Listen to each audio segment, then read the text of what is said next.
Alors, Monsieur Buchy.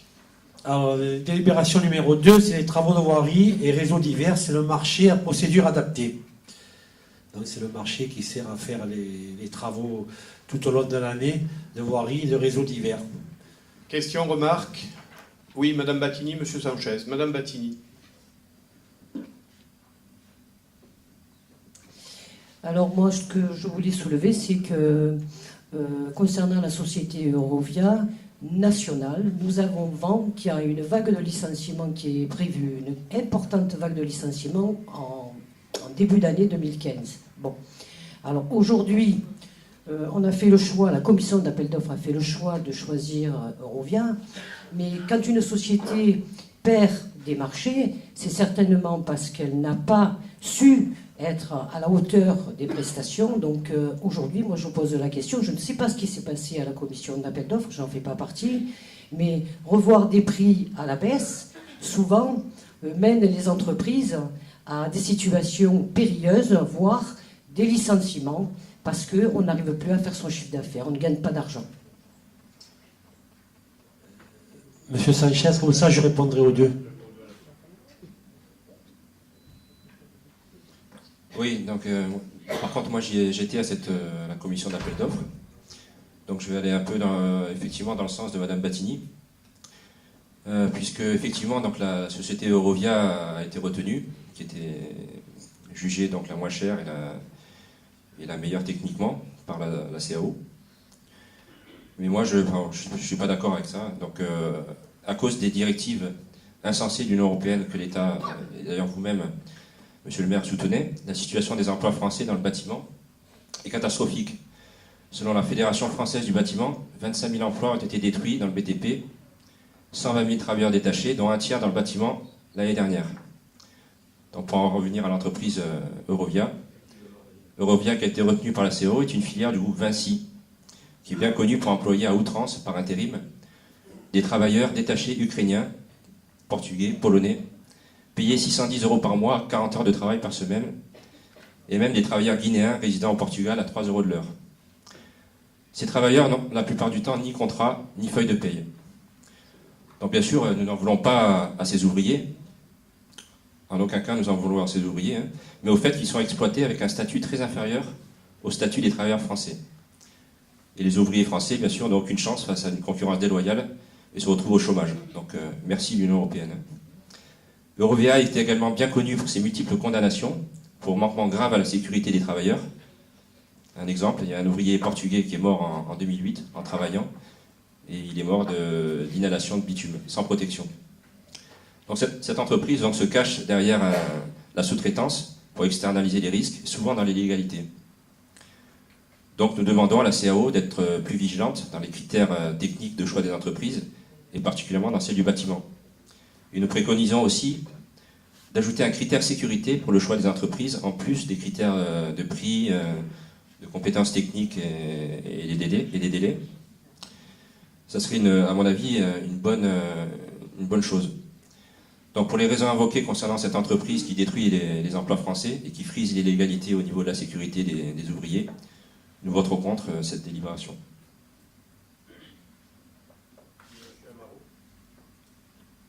Au-delà des emplois français, parce que ça concerne vraiment le national, nous on va se ramener au local et à la ville des Pennes-Mirabeau. Attention à ne pas prendre en compte que le critère économique dans les commissions d'appel d'offres.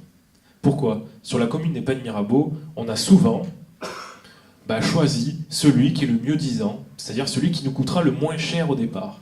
C'est le cas d'Eurovia. Non, là, c'est une erreur. Il y a moins de 10 ans, mieux 10 ans. Là, ce que vous dites, c'est... Le mieux disant, pardon. Voilà. Excusez-moi. Non, moins de 10 ans. J'ai utilisé le mauvais mot. Voilà. C'est pas grave. C'est important, c'est l'inverse. Excusez. Donc l'entreprise qui nous fera payer le moins cher. Voilà, comme ça on se met tous d'accord. Le moins cher au départ. Sauf que ce que l'on oublie souvent, c'est de vérifier la stabilité de l'entreprise.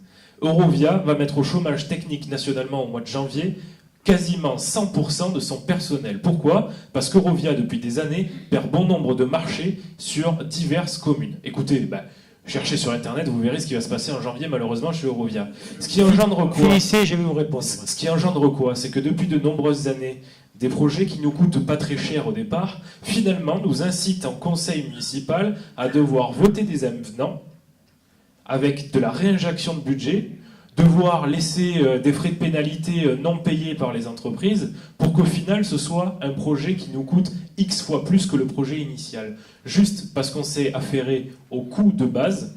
C'est facile pour une entreprise de dire que pour elle ça coûte 2 euros quand la moyenne en général pour le faire ça coûte 20 euros. Ah, tout le monde peut le faire, hein. Mais est-ce que c'est tenable sur le long terme? Donc nous on émet un gros avis, un gros doute concernant la capacité d'Eurovia à aller jusqu'au bout et espérons que pas comme tous les projets que l'on fait sur la commune des Pennes-Mirabeau, on n'ait pas des pénalités de retard à ne pas facturer ou justement avoir des projets qui coûtent beaucoup plus cher que ce qu'on avait prévu au départ. C'est bon, tout le monde a posé la première. Vous, monsieur Sanchez, je laisserai, puisque vous avez parlé de l'Europe et tout, je laisserai monsieur le maire répondre. Moi, en ce qui concerne monsieur Amaro et Geneviève, je vais répéter ce qu'a dit Gérard, mais c'est bien de le dire au conseil municipal aussi. On t'a tout expliqué mardi quand on t'a reçu. Ceci étant dit, par rapport à ton inquiétude, tu penses bien que je suis allé aux infos. Tu me connais. Eh oui. Sauf que, quand on m'a tout expliqué, effectivement, déjà ceux qui licencient, ça je l'ai vu moi à la télé, c'est pas Eurovia, c'est la deuxième entreprise qui avait répondu et qui justement était proche d'Eurovia, mais en plus cher. C'est Eiffage. Bon, ça c'est pour la... Je ferme la parenthèse. Voilà. Eurovia ne licencie pas en janvier. Par contre, toutes les entreprises de France vont être en chômage partiel, une semaine, mais c'est en accord avec toutes les entreprises du BTP. C'est pour frapper un grand coup au niveau État, parce que je vous informe que le chômage partiel est payé par le gouvernement jusqu'à un certain nombre de jours.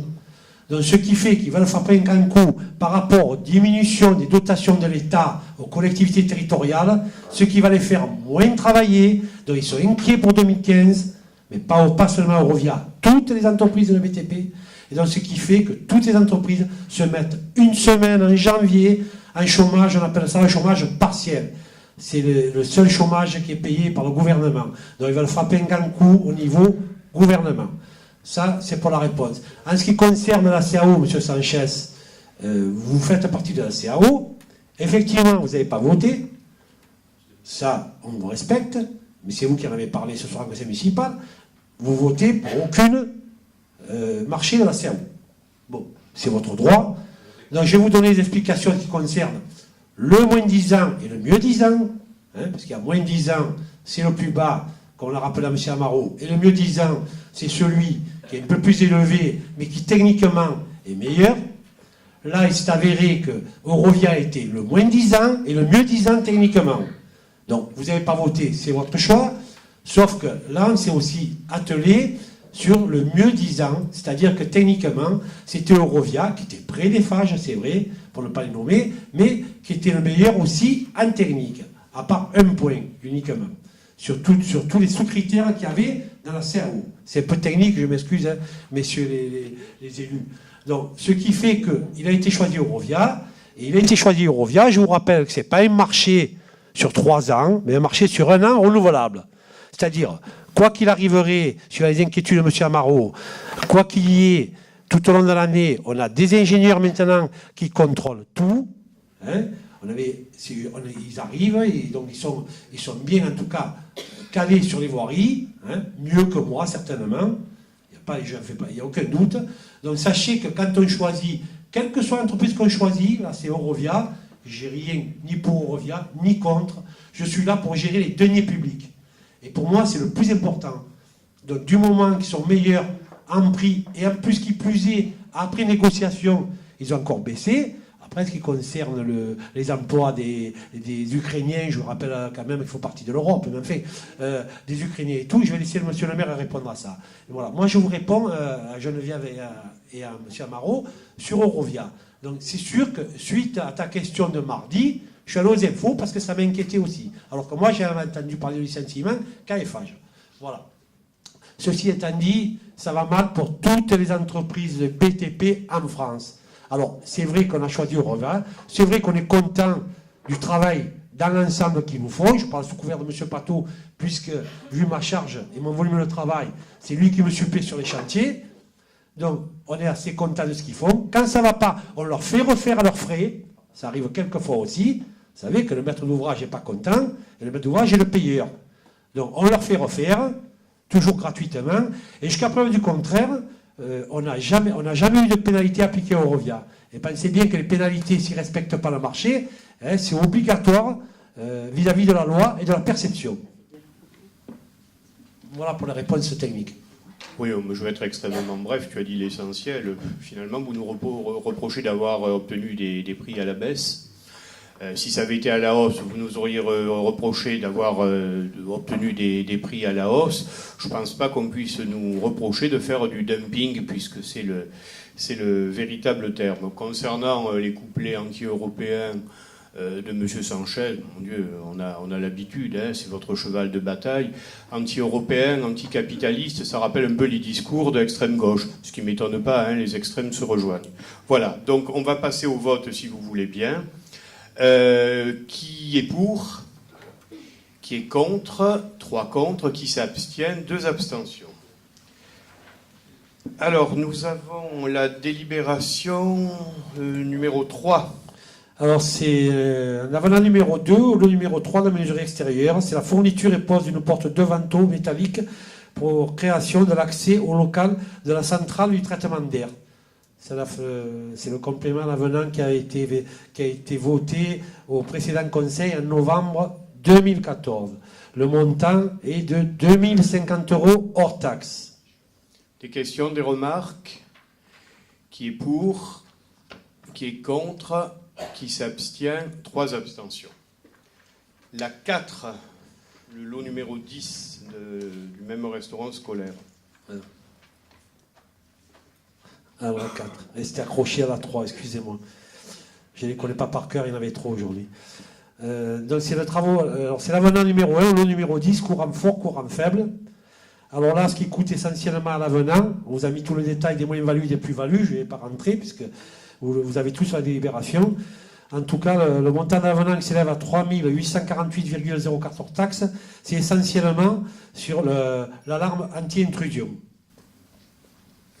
Une remarque d'ordre général, parce qu'elle va en direction, bon, certes de l'adjoint, mais aussi des services, c'est qu'aujourd'hui, les gros chantiers, je dis bien les gros chantiers qui sont sur la commune, que ce soit le gymnase Alain Colas, la cantine des Amandiers, le CSU qui a été mené à bien, ont été des chantiers qui se sont fort bien passés, avec des avenants assez marginaux, et donc je dois dire que ça relève quand même de tout le travail qui est fait en amont sur le choix des maîtres d'œuvre, des architectes, et bien évidemment le choix des entreprises qui en résultent, et je tenais à le dire. Alors bon, il peut y avoir parfois des impondérables, des loupés, mais le travail a été bien fait. Et les fonctionnaires qui suivent le chantier, bien sûr, en tant que maître d'ouvrage. Alors pour cette délibération, pas de questions, pas de remarques, qui est pour, qui est contre, qui s'abstient, 3 abstentions.